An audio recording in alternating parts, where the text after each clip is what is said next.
What's up, YouTube? So before we get started with this video, on the Get Up, they're going to be talking about how Portland just beat OKC and bounced them out of the first round. So let's see what they have to say about that. The Trailblazers media department getting in on the act with the trolling there. Next question, hashtag Rip City. There are plenty of them. There are plenty of questions to ask about Oklahoma City. Another good regular season. Paul George had an MVP caliber year. Westbrook had a triple-double again. But it ends with another playoff defeat. They have not won a road playoff game since Kevin Durant left. Where are the Oklahoma City Thunder right now? First and foremost, they actually lost to a better basketball team. Yeah. The number 3 seed in back-to-back seasons. It just seemed like since Russ had a triple-double for the third straight year and Paul George became an MVP candidate, we assumed that OKC would advance. The one thing that Sam Presti, one of the best GMs, did to fail Russell Westbrook and this squad is their lack of shooting. When you have a guy like Russ that can get to the basket at will, you have to surround him with knockdown shooters. They don't have that. So all of a sudden, a guy like CJ So I understand what you're trying to say, Jalen Rose, but don't let Russell Westbrook get off the hook like that, because OKC is more than talented enough to beat Portland, for one. And for two, if Westbrook was being more efficient in his play and his shots, they could have definitely gotten over the hump of beating Portland. I mean, look at what was Westbrook's numbers. About 5 for 21, and then 5 for 20, and then he went 11 for 30, 11 for 29. Those type of numbers right there, if those numbers were more efficient and more higher, they could have gotten over the hump of beating Portland. Definitely gotten over the hump of beating Portland. So a lot of this falls on Russell Westbrook again. So don't let him get off the hook. And for three, having shooters doesn't hurt. You always want to have shooters because Westbrook is a scorer. So you want some shooters to back him up. But if, like I said, if Westbrook was more efficient with this play, that would have made up for not having shooters, because Westbrook is that type of player. What, do you got, another triple-double again? But it doesn't really matter because you're out of the playoffs now. You're going home. So, like I said, having shooters doesn't hurt. But if Westbrook was more efficient in his play with passing the ball, taking more high percentage shots and making the shots, that would have made up for the deficit of not having shooters. Mixed in with Paul George, who I know he is hurt, but with him, Paul George would have made up, cleaned up for the shots that Westbrook would have missed. Plus, Paul George carrying his own weight, that should have been enough to take care of Portland. But I don't know. So let's see what the more they have to say. Cullum can actually rest on D and just stand next to Ferguson because he's not going to get the ball. Schroeder played well, but I don't want to see Raymond Felton playing playoff minutes. Like, every time he checks in the game, I'm glad I haven't filed my retirement papers. like there's still hope for me. Like, I'm dead serious. And so, again, Jeremy Grant did improve, but he's not a knockdown shooter. And here's the elephant in the room. Steven Adams, when you look at him, he resembles what, Aquaman, I guess?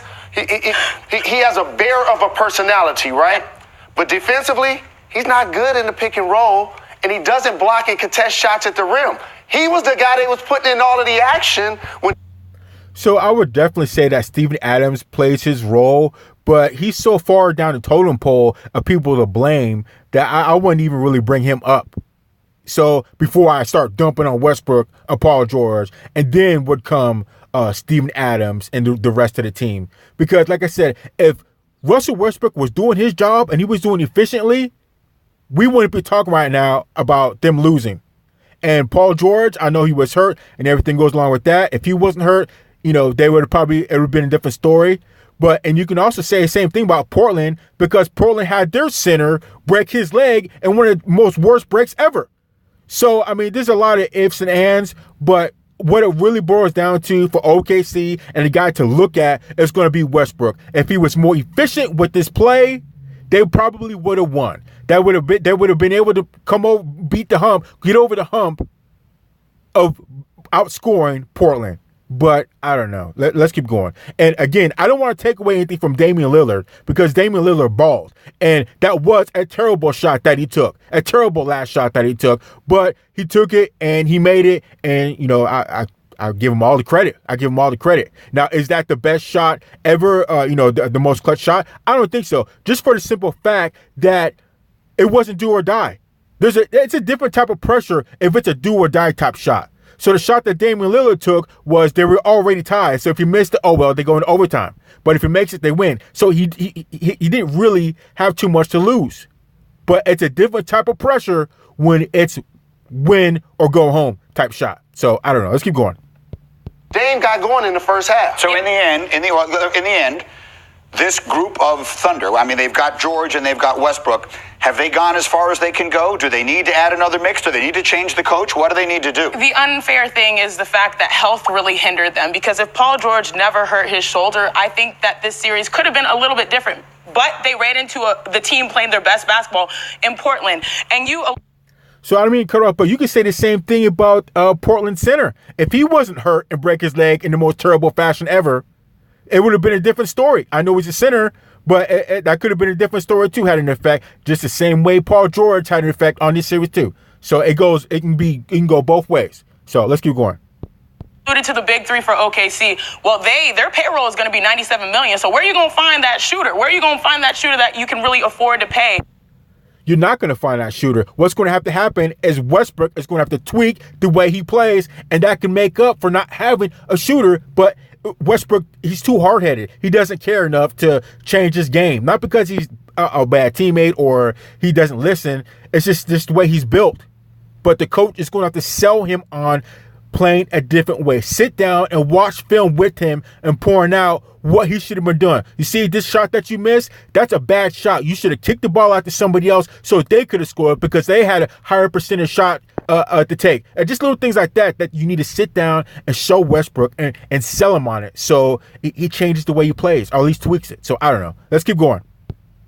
To stretch the floor. But if you think about OKC, this is not a lost season, because if you think about how great Paul George played, this is career highs in points per game, 28 points per game, career highs in rebounds, 8 points per game. If he was healthy, Russ had a triple-double. And then defensively, the OKC Thunder, number 4 best defense in the regular season. They had good. No. I'm sorry. This is a loss of a season, okay? Because this is the third year in a row. You can't make it out of the first round. This is a huge loss. Especially you got Paul George. I could see, okay, well, KD was gone. You know, Westbrook needs some help. With Carmelo Anthony last year, everybody was blaming him. What it really points to now is Westbrook. So don't say this was a failed year. I don't care what you say. I don't care. And it doesn't matter how many triple doubles or zillion doubles Russell Westbrook got. Look what he got him. It got him bounced out of the first round. And not only that, you got spanked in the first round 4-1. So there's some serious soul searching that needs to be done with OKC and Russell Westbrook to figure out what needs to happen, because it's only getting worse. So let's keep going. Moments. It's just that they didn't string them together consistently. Yeah, one way or another, to your point, yes, they were the 6th seed. But the perception of these guys, George is an MVP caliber player.